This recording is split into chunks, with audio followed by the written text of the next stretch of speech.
Hello दोस्तों, Shiv education channel पर आपका स्वागत है। हम राजस्थान का भूगोल पढ़ रहे थे, उसमें भौतिक प्रदेश पढ़ रहे थे। हमने पश्चिमी मरुस्थल पढ़ा, उनसे संबंधित शब्द थे वो पढ़े। और आज हम पढ़ने वाले हैं अरावली पर्वतमाला। क्या पढ़ेंगे? अरावली पर्वतमाला पढ़ेंगे। अरावली पर्वतमाला का निर्माण कैसे हुआ, कब इसकी कितनी ऊंचाई थी, कैसे क्या था, वो आज की क्लास में देखेंगे। और यह सारी क्लासें अगर आप यहाँ फर्स्ट बार जुड़ रहे हो तो सारी क्लासें प्लेलिस्ट में है, तो वो चीजें आप प्लेलिस्ट में देख ले ताकि आप अच्छे से सारे कॉन्सेप्ट आपके क्लियर हो जाए। तो चलिए देखते हैं अरावली पर्वतमाला। अगर हमें पूछा जाता है कि सबसे प्राचीन अगर कोई पर्वतमाला है तो वो कौन सी है? अरावली पर्वतमाला। अरावली पर्वतमाला क्या है?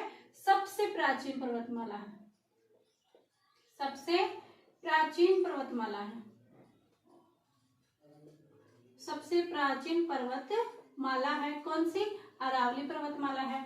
और जब इसका निर्माण हुआ था तो वह काल कौन सा था? जब इसका निर्माण हुआ था तब ये कौन से काल में हुई थी? प्री क्रिम्बियन युग में।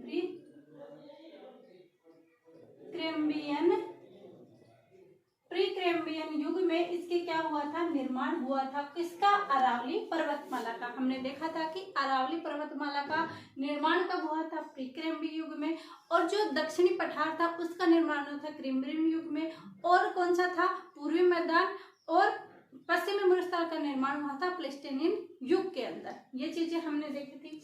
उसके बाद में देखते हैं कि इसके समकालीन कौन कौन से पर्वत हैं। इसके समकालीन कौन कौन से पर्वत हैं, यानी अरावली पर्वतमाला सबसे प्राचीन है, लेकिन इसके भी तो कोई समांतर होगा, इसके भी तो कोई समकालीन पर्वत होगा या पर्वतमाला होगी। तो कौन कौन सी है? एक पर्वतमाला कौन सी आ जाएगी? एक पर्वतमाला आ जाएगी धारवाड़ की पहाड़ियां। धारवाड़ की पहाड़ियां कौन सी आ जाएगी? धारवाड़ की पहाड़ियां। तो धारवाड़ की पहाड़ियां कहाँ पर स्थित है? कर्नाटक में। कहाँ पर स्थित है? कर्नाटक में। एक आ जाता है पहला। दूसरा आ जाता है अल्पेशियन पर्वत।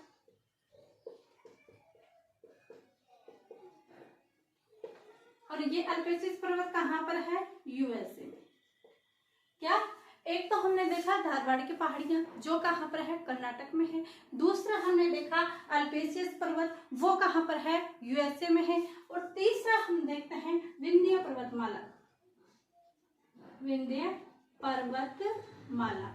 और विंध्य पर्वतमाला कहाँ पर है? एमपी में, क्योंकि दक्षिण पूर्वी पठार भी इससे जुड़ा हुआ है विंध्य पर्वतमाला के ऊपर।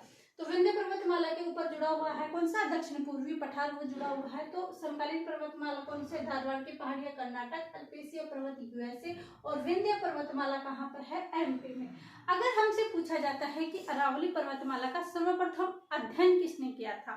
सर्वप्रथम अध्ययन किसने किया था? एएम हेरोन महोदय ने। किसने किया था? अब एएम हेरोन महोदय को कैसे याद करें? देखो, अरावली पर्वतमाला है, सबसे लंबी पर्वतमाला है, सबसे प्राचीन पर्वतमाला है। तो अगर किसी ने इसकी खोज की होगी तो वो इसको देखकर क्या हो गया होगा? हैरान हो गया होगा। क्या हो गया? हैरान हो गया कि इतनी बड़ी पर्वतमाला है ये, इतनी प्राचीन पर्वतमाला है ये, इतने खनिज पाए जाते हैं इसमें, ऐसा सोच के वो हैरान हो गया। तो अगर हमसे पूछा जाए कि सर्वप्रथम अध्ययन किसने किया तो इसको देखकर क्या हो गए? हैरान। तो हेरोन महोदय, हेरोन महोदय, क्योंकि इसको देखकर वो हैरान हो गए तो इसलिए हम देख सकते हैं कि हेरोन महोदय ने सर्वप्रथम अध्ययन किया था। जब ये प्रारंभ हुआ था किसका? अरावली पर्वतमाला का। तब ये कैसी थी? प्रारंभ में यह वलयाकार की थी। कैसी थी? वलयाकार की थी। प्राचीन प्रारंभ में ये वलय आकार की थी, लेकिन अब कैसा रूप बचा हुआ है? अब इसका अवशिष्ट बचा हुआ है, क्योंकि प्रारंभ में जब इसकी ऊंचाई थी तब लगभग 2700-2800 के लगभग थी, लेकिन अब कितनी बची है? 930 बची है। कितनी? 930 बची है। लेकिन वर्तमान में अगर पूछा जाए क्वेश्चन है कि अरावली का वर्तमान स्वरूप कैसा है, तो कैसा आ जाएगा? अपशिष्ट। और अगर हम पूछा जाए कि अरावली पर्वतमाला का प्रारंभ रूप कैसा था, तो वलयाकार। कंफ्यूजन मत होना। तो वर्तमान में यह है अवशिष्ट पर्वतमाला है। कैसी पर्वतमाला है? अवशिष्ट पर्वतमाला है। अब दूसरा आता है कि यह हिस्सा किसका है? तो ये गोडाउन लैंड का हिस्सा है। किसका हिस्सा है? गोडाउन लैंड का हिस्सा है। अगर हमें पूछा जाए कि ये हिस्सा भारत में किसका है, अरावली पर्वतमाला किसका हिस्सा है, तो आ जाएगा प्रायद्वीपीय भारत। क्या आ जाएगा? प्रायद्वीपीय भारत का हिस्सा है। अगर पूछा जाए कि प्रारंभ में इसका स्वरूप कैसा था? वलयाकार था, वर्तमान में अवशिष्ट है। हिस्सा किसका है? गोडाउन लैंड का है। लेकिन अगर हमसे पूछा जाए कि भारत में ये किसका हिस्सा है, तो भारत में ये प्रायद्वीपीय भारत या प्रायद्वीपीय पठार का हिस्सा है। अगर हमसे पूछा जाए कि इसकी ऊंचाई कितनी है, तो प्रारंभ में कितनी ऊंचाई थी? 2700 के लगभग थी, 2700 के लगभग थी। लेकिन अगर हमसे पूछा जाए वर्तमान में इसकी कितनी है, तो एवरेज में कितनी है? 930।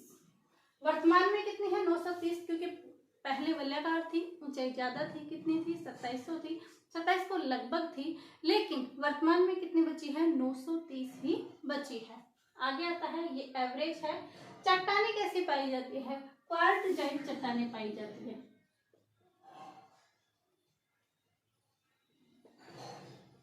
कैसी चट्टाने हैं? क्वार्टजाइट चट्टाने पाई जाती है। और खनिज कैसा पाया जाता है? धात्विक खनिज पाया जाता है। धात्विक खनिज पाया जाता है। कैसा खनिज पाया जाता है? धात्विक खनिज पाया जाता है। तो देखिए, अरावली पर्वतमाला है, सबसे प्राचीन पर्वतमाला है और इसका निर्माण होता है प्री कैम्ब्रियन युग में होता है। समकालीन अगर इसकी पर्वतमाला है तो धारवाड़ के पहाड़ियां कर्नाटक, अल्पेशिया पर्वत यूएसए और विंध्य पर्वतमाला एमपी में है। सर्वप्रथम इसका अध्ययन हेरन महोदय ने किया था। प्रारंभ में यह वलयाकार थी, लेकिन अब वर्तमान में इसका स्वरूप अवशिष्ट है, यानी बची कुची हुई है। अवशिष्ट यानी बची कुची है। और हिस्सा किसका? गोडाउन लैंड का। भारत में प्रायद्वीपीय का। ऊंचाई 2700 के लगभग है प्रारंभ में, लेकिन वर्तमान में एवरेज 930 है। चट्टाने क्वार्टजाइट की चट्टाने पाई जाती है और खनिज धात्विक खनिज पाए जाते हैं। ये हमारे अरावली पर्वतमाला ये कुछ फैक्ट हैं। इसका कितनी जनसंख्या निवास करती है, कितने क्षेत्र में फैली हुई है, कितने % में फैली हुई है, ये चीजें हम देखेंगे कल की क्लास में। यह वीडियो आपको कैसा लगा कमेंट करके जरूर बताएं और चैनल को लाइक शेयर एंड सब्सक्राइब कीजिएगा। आप सभी का धन्यवाद। Thank you.